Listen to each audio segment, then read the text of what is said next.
have the Sony camera with me today, so I'm just going to be vlogging from my phone. It's about the time I did one of my little journal vlogs. So, childhood homie and his girlfriend is taking me to a buffet for around like $68 a head. I'm expecting some damn good food. I've had really good food at the Mark, you said Hyatt Regency, yeah? So it was at the Hyatt Regency. You don't need to turn it off. I can speak over it. Don't worry. So, dude, put a ring on this girl. She's so kind and thoughtful. But yeah, so we're going to the Hyatt Regency for a buffet. I haven't been to a buffet in forever since I was a kid. So normally buffets get bad reps. And so far I have yet to have a bad experience at the Hyatt when it comes to the restaurant. So I'm happy for it. Yeah, see you guys when we get there.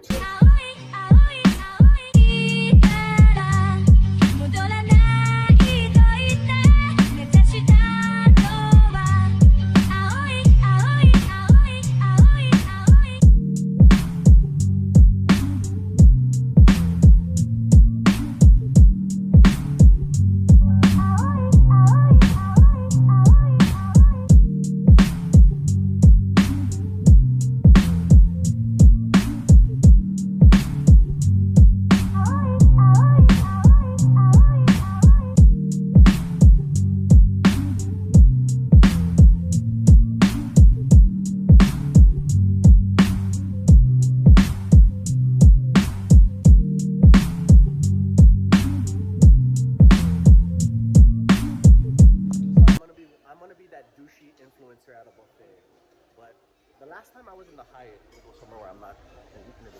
The last time I was here with an ex-girlfriend, and this whole space behind me wasn't here. This was basically a part of the kitchen area, and then across the way, that way would be the dining area and all of that.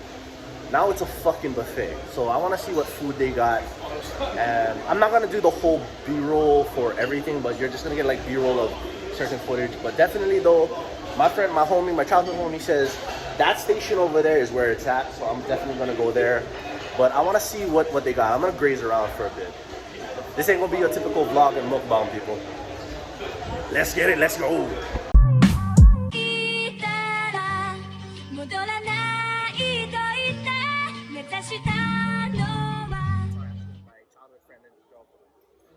Let's try the oyster. Oyster should be briny, should be sweet, plump if it's fresh, but generally this would be probably frozen. And it's not properly shucked. Strike one, Hyatt. Come on, guys. You gotta shuck the shellfish good. The only negative that I have for this type of presentation is because of how oysters are, and it has the hinge is very tough. They crack the shell, which might introduce some type of sediment into the oyster. But if the oyster is as fresh as they say it is, that shouldn't matter.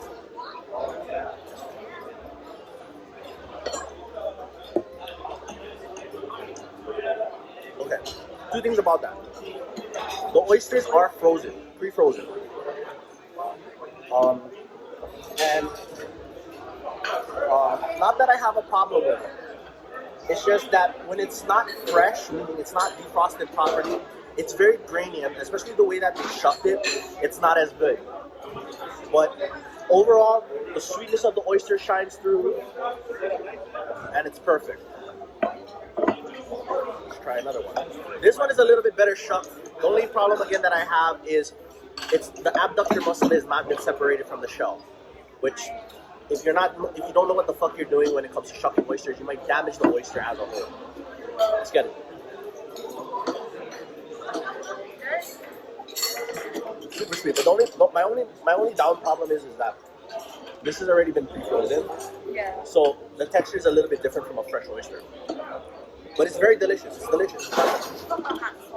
Yeah. No, I want to try it in its purest form. So now we're gonna go with the scallop. These are puny scallops, but they look good. Again, let's see if it's been separated. No, it has not. And one way that you can tell that it's separated is if you were to take your knife and actually pull it. But it's not really separated. I had to use the back of my knife to pry it from its shell. This is the abductor muscle. Now, for me, I love the roll that comes with it, as well as what they call the the bib or the purse. But this is just perfectly fine. This is what you normally see in Vegas and all of that.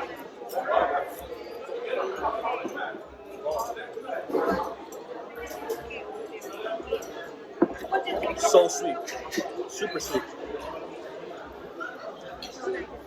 A nice Bud Light. Don't worry, my neighbor's gonna be my TV. Okay. So again, this is pre-frozen. It's not that great.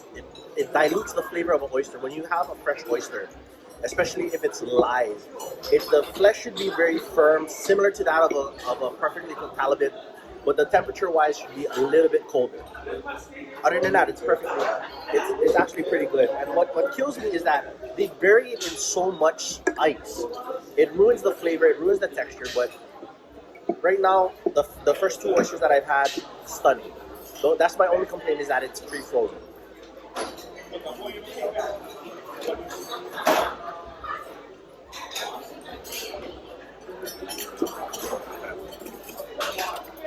I'm gonna save the shrimp as well as my crab legs for later. Let's get this out of the way. Now let's try the prime rib. Now the prime rib, according to the slicer, was wet brine. Now, two things with a wet brine when you're doing a prime rib. As you're cooking a prime rib, oh my goodness. I got one too, yeah? Okay. Yes. Can I get this steam? Yeah. All right, thank you. Oh, perfect. They offer a service where they steam the crab's legs. But going back to this beautiful plate of prime rib, when you wet brine something, you're adding in moisture. The reason why prime rib has gotten so much flack over the years, especially with foodies like me, is that as you're cooking it, you're expelling that moisture. One thing that I would do if I had a prime rib, if you had a prime rib, is dry brine it for 24 hours. It's actually a lot more cost effective for the overall product, as well as the seasonings will create a better bark and texture to the meat. What they're doing is actually, by brining, is denaturing the proteins to create a more beefier, substantial flavor. Okay. Let me go put my napkin on here. My dumbass forgot the tripod. Yeah, I know, right? I was thinking of just swiping that. Alright, so let's get on with this prime rib. Now, I want to try it without any jus or whatnot because I want to see the flavor of the beef. And the best part of the prime rib is called the spinalis, which is basically the cap of the ribeye. For those of you who don't know your cuts of beef, the prime rib comes from the first 5 to 6 ribs from the neck. So basically, from that up is your prime rib cuts. So let's see if the wet brine actually benefits the flavor of the meat.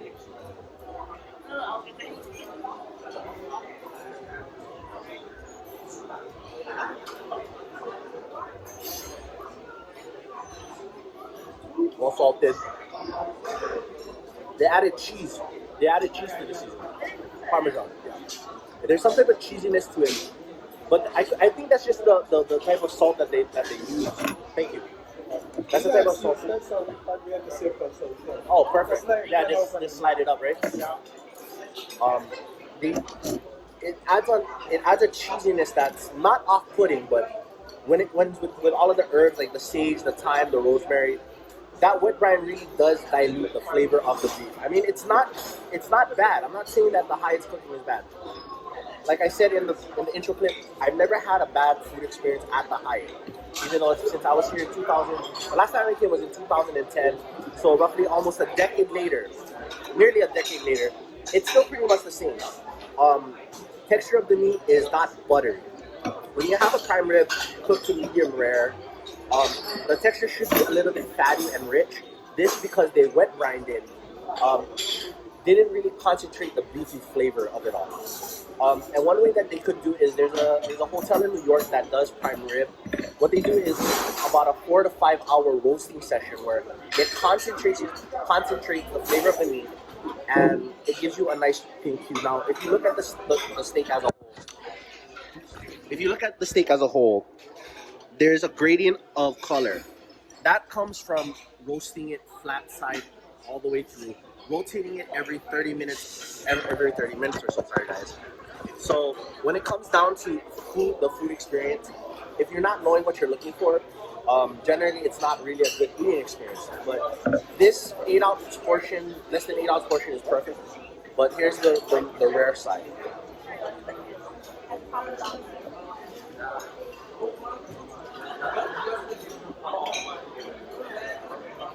Yeah, the flavor really didn't penetrate through. So when I say penetrate through, that's why that is one of the major disadvantages of having a wet brine. I'm sorry. That's one of the major disadvantages of having a wet brine. Is the wet brine adds moisture and dilutes a lot of the flavor. Yes, it's still very beefy, but when you have a very premium cut like prime rib, a tomahawk steak from the ribeye, you have cuts like the porterhouse, which they call the king of steaks. I call that bullshit. Ribeye is where it's at. That's the king of the steaks for you. You want to have a very concentrated amount of beef flavor, and the way that you do that is through what they call desiccation. Desiccation is a term known as drawing out that moisture. By introducing moisture, you're diluting the flavor and actually prolonging the cook time. And the way that you can tell that's prolonging the cook time is that little end piece that you see on the ribeye steak, which that part I'm going to cut off right now. Overall, though, service at the Hyatt is at the level that I remembered it 10 years ago. Oh, that is beautiful. Thank you so much. Yeah, for that, yeah. All right, perfect. Oh, and you even steamed the fish too. That's perfect. So basically, this is what I'm talking about: the gradient and longer cook time. Generally, for a ribeye, roughly that'll serve roughly 10 to 15 people. You want to cook low and slow first, reverse seared method, for about 2 to 3 hours, and oh, that was perfectly seasoned. That's the way that I like to season. Rich punches you in the face. But that's the thing with the ribeye is it's not a steak that you can really overcook and it'll taste bad.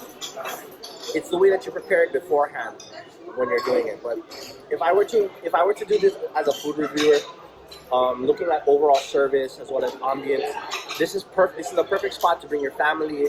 Probably a third or fourth date night. They do have a regular dining option. Actually, they don't have a dining option. It's all buffet now. But ribeye, bomb. I'm gonna polish this off. Get to my craft. So while I wait for the chef, let me just tell you guys a little bit about what I think they could improve on. As I said earlier, wet brining adds moisture to the meat. And when you add moisture to something, especially when you're trying to cook it out and intensify flavor, you generally would actually have to overcook the meat. Then you would actually have to be cooking it regularly. But I understand with a ribeye, it's a big chunk of meat and it needs to be cooked, roasted. These vlogs, there's no such thing as cut. Generally, it's like you want to cook it the way it's supposed to be. And it not to say that the ribeye here was bad, because the last time I had not a porterhouse cut, but a ribeye cut was that several years ago, and I could immediately tell, even though it was so long, night and difference. This one was reverse seared, perfect edge-to-edge crispiness. But with this one, it's a little bit meaty, and the meatiness does come from the wet brining. Dry brining is a quick way of dry aging. It's a dry aging hack. You don't have the my bags to dry age the food. And I wouldn't dry age a ribeye, prime rib. That's blasphemy. Over time, when you cook it, especially when you spit roast it, rotating it in the oven, you're concentrating those flavors to get to a perfect medium rare. The only thing is, I think they have what's called a regular oven, regular convection, where it's sitting flat. And I don't think that there's enough air going through underneath the ribeye to circulate that amount of heat. But other than that, the ribeye was beautifully done. The only thing they said, it looked medium rare, but it actually tasted a little bit more towards medium. When I eat a prime rib, I want it to be medium to medium well. But when you're having it in a buffet style like this, because it's under the heating lamps, it's gonna continue cooking over to get to that medium. I had the fresh one, which is perfectly fine, and actually I prefer to get it fresh. I would wait for the more fresher cut. The only negative to that is you're gonna end up getting a piece that's not well rested. Generally, with a steak that big that you're cooking, you want to rest it for as long as you possibly can before service. But yeah, other than that, that's the only negative that I have to say about the steak. Other than the fact that shipping and logistics, the crab, beautifully done. super buttery, super buttery, super delicious. This is our chef. Oh, okay. That was a chance encounter. I actually got to talk with the executive chef of the Hyatt Regency, and he was very receptive. Again, the reason why I prefer the Hyatt over many of the other hotels here in this area, especially for food options as well as entertainment options, is because of the fact that they're willing to go that little bit of extra mile to listen to the customer. You can't get that anywhere. Hyatt is by far probably the top 3 most expensive hotels next to the Kahala Resort. This is by far the best food that you can get. For bro, how much did you pay? $68, right? $68 a head. And if you know somebody that lives here that's Kama'aina, take advantage of that. Invite them over so that way you can get the Kama'aina discount, which is probably 4 or 5% off the total bill. I'm hoping 4 to 5% off. But I'm gonna conclude this vlog. I'm already a second plate down. I gotta catch up to my friends. Thanks guys for watching.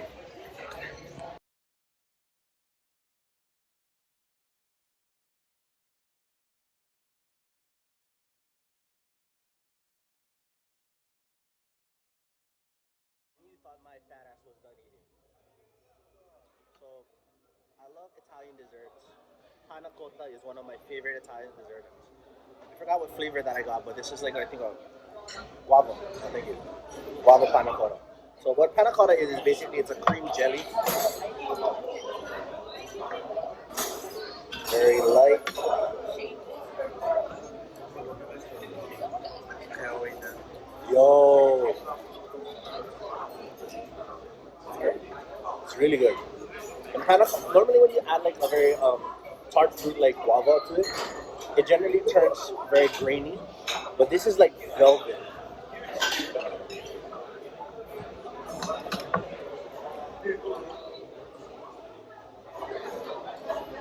Panna cotta, done.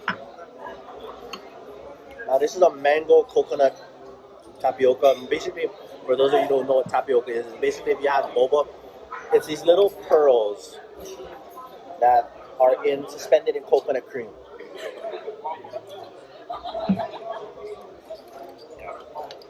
Generally, you're gonna mix that up.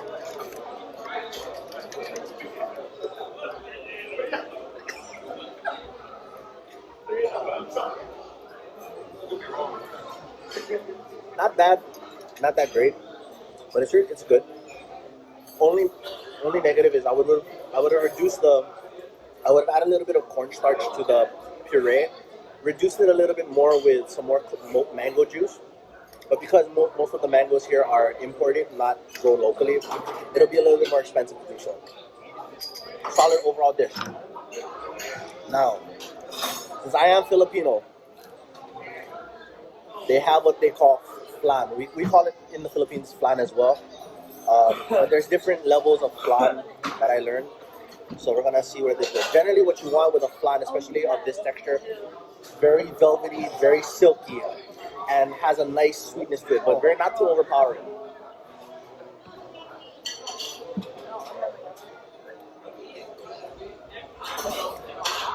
It is a custard, but the custard that I grew up eating is not aerated. What I think they did was to increase volume as well as to increase more palatable texture for a lot of people, which is flan is a very smooth texture as it is. This is a little bit rough for me, but it's a good flan.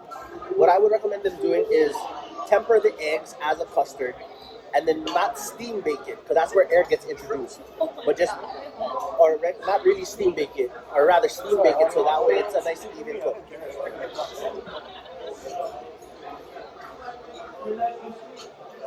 Very good.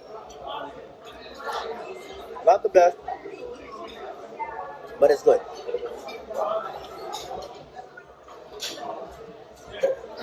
If you're a custard fan, the two things that you'll like the most is the panna cotta and the flan. Because panna cotta basically is a custard-based dessert from Italy. I don't know what panna cotta means in Italian, but it's good.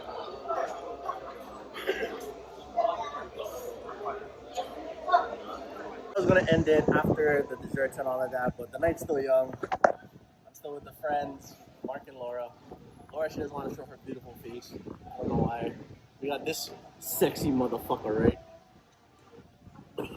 Right over there. But yeah, night's still young, so we're just gonna get coffee, and then probably when I get home, I'll probably end up there.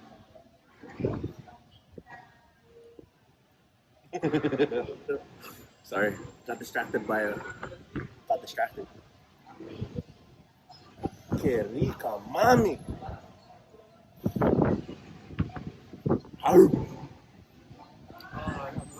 There's a hot chick standing next to me. I don't want to put her on blast, but yeah. So a little bit of a recap of what I ate. I had a ribeye, not ribeye, prime rib, as well as crab's legs and a myriad of desserts. It was delicious. The only negative that brought down the meal was the cook of the prime rib. It's a beautiful piece of meat. And why would you kind of bastardize it with a little bit of a wet brine? I find that especially with huge chunks of meat, dry brine is the best way all the way through. Salt can really penetrate, as well as whatever seasoning blend that they have does wonders. But other than that, it was a wonderful experience. I've always had a really good experience here at the Hyatt. Even though I have kind of a checkered history with this hotel because my ex's father works for the Hyatt brand. They still treat me like family. They still treat everybody they meet like family. And I just gained about 5 more pounds from eating that. I should have. As soon as I saw you sneaking in, I should have been like, "Nyeh." So I'm gonna get some coffee now. Starbucks, yeah? Yeah. Roger.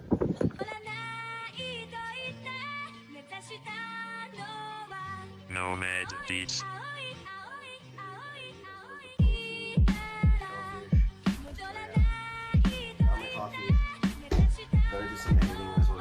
Close out this vlog. It's been a while since I've done one of these vlogs, so if you're new to my channel, welcome.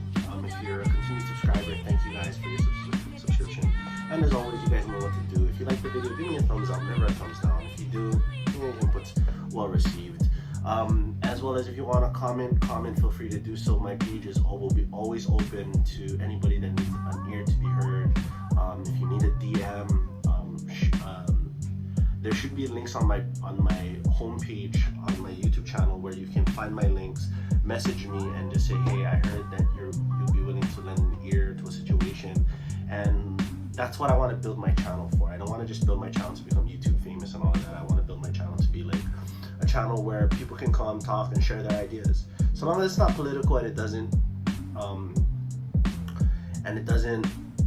go on negative rhetoric, but the idea is to be positive, I'm all for it. So with that being said, again, thank you guys for watching. Thank you guys for following my day. And again, a special thanks to put their IG links somewhere here so that you guys can follow them. These people are awesome people, one of which is my childhood friend and his girlfriend, Mark and Laura, for bringing me out tonight. It means a lot. Oh yeah, by the way, bro, got you later.